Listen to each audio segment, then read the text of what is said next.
Welcome back, panelists here. Pat McCrory, the former Republican governor of North Carolina. Maria Teresa Kumar, president of Voto Latino. Casey Hunt, NBC News Capitol Hill correspondent and host of KCDC on MSNBC. And Robert Costa, the moderator of Washington Week on PBS. Casey, let's unpack first the Hill before we get to the presidential race, because the Hill debate is going to animate the presidential race. Let me play Nancy Pelosi on Omar from Friday. The incident that happened was, I don't think our colleague is anti-Semitic. I think she has a different experience in the use of words, doesn't understand that some of them are fraught with meaning that she didn't realize, but nonetheless, that we had to address. I will say this, Speaker Pelosi has given me my new favorite excuse. She has a different experience in the use of words. That is easily now going to be one of my favorite new phrases. This is not easy.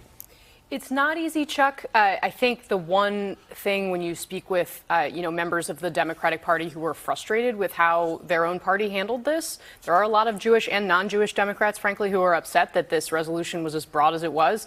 They'll say this is the third time this has happened. She has used, she said Israel was hypnotizing the world in a tweet before she was in office. She had that, Benjamin's tweet you showed the audience at the top of the show, and now she had this. And so, every single time she has pled ignorance of these tropes. But, they're tropes for a reason. She's picking up on, language that is used that is anti-Semitic, quite frankly. So, I think Nancy Pelosi is doing what she has very carefully done since this, new caucus has come together, which is try to very carefully thread that needle and try to sew these two very disparate generations together, and it's getting harder. But there's only so much Speaker Pelosi can do. I met with some House Democrats, seasoned veterans, over the weekend and late last week, and they said in this day and age of social media, where someone like Representative Omar or Representative Ocasio-Cortez can have millions of followers, that the old rules don't apply. And so Speaker Pelosi may try to cobble together legislation to send a message to voters, but the people who have political capital inside this party are those with a social media following. Is it okay if you get off social media, the world looks normal? Fairly different. But if you live on social media, right. I mean, I don't mean to carry this over. The NBA is having a problem. Its players make all this money and they're depressed all the time because they live on social media and feel every negative comment and live it, and all of this. This is what's happening to this younger generation. Exactly right. And part of it is, too, that you actually don't even know who is really tweeting you. Are they bots? Or are they real people when it comes to basically filling this? And I think that the challenge is that President Trump has really done a fantastic job communicating to a broader audience based on his tweets. And it's toe-to-toe now with the generation that actually expects that they're going to have their breaking news, not on the front page of the New York Times, but through a tweet. And then you don't actually know how to have the accurate literacy of, is this actually accurate?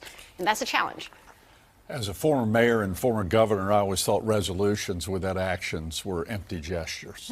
And this resolution was an empty gesture which tried to please everyone and ended up pleasing no one. But the problem with the Democrats, with these new millennials, I call them the AOC millennials, is not only do the millennials think they have all the answers, they think they already have wisdom. And the Nancy Pelosi's of the world have wisdom. And they're trying to explain to these younger people, wait a minute, I'm the old person. And you cannot make that argument. All right. Sure. I mean, we've got millennials here at the table. Bring it on. There you go. Bring it on, Casey. I mean, honestly, I think that the leaders can learn something from the newer. I take your point that, they have not had the kind of experience in government, and I think to a certain extent there are going to be consequences for some of the actions they take on social media in kind of the universe of trying to get things done.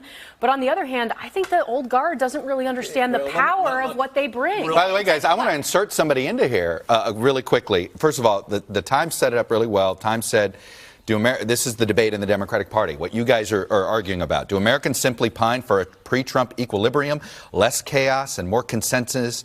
Or do the yawning disparities of these times call out for a more transformational administration? And I think that's absolutely that. Now listen to AOC yesterday, Pat. Listen to this. Yeah. Moderate is not a stance. It's just an attitude toward life of like, the meh is like worship now for what? I rest my case. But the point I want to make is there's another issue that brought out the AOC millennials against the traditional liberal Democrats. That was Amazon. Cuomo and one of the most liberal mayors of New York City we've ever had gave tax breaks to a major multi-billion-dollar company. AOC fought it and said, well, we could spend that $2 billion elsewhere. Well, the $2 billion didn't exist. She didn't have the knowledge necessary of economy. Now, philosophy, that's a good argument. That's also showing the division in the Democratic Party. But I actually think that what millennials are feeling is that they are feeling from their experience. They know that something is off. They know that their experience of that they're going to have a guaranteed brighter future than their parents is just not going to happen. It's broken. It's broken. And the compact is broken. Absolutely. It used to be that if you worked hard and you followed the ethics of your parents, you would end up working for a company that would take care of you for a long time. That is not the case anymore. It is simply not the case. People resent it. It's bigger than age. I mean, the point Representative Ocasio-Cortez is making is about the Democratic Party needs to move to the left. And if you look at this 2020 presidential race, where is the energy? Fundraising, Senator Bernie Sanders. Crowd, Senator Bernie Sanders. He's in his upper 70s, yet he's the runner-up from 16, and he's saying to people like the representative from New York, I'm your type of candidate. I'm not a meh candidate, to use her term. The Bernie, by the way, it takes two 75-plus-year-old guys, I guess, to have this argument between this generational argument here. Are they, by the way, are they placeholders for now until the younger generation gets more Look, I mean, I think grassroots support? Well, I actually think that everybody's waiting in the wings in large part because they're waiting for Beto to announce.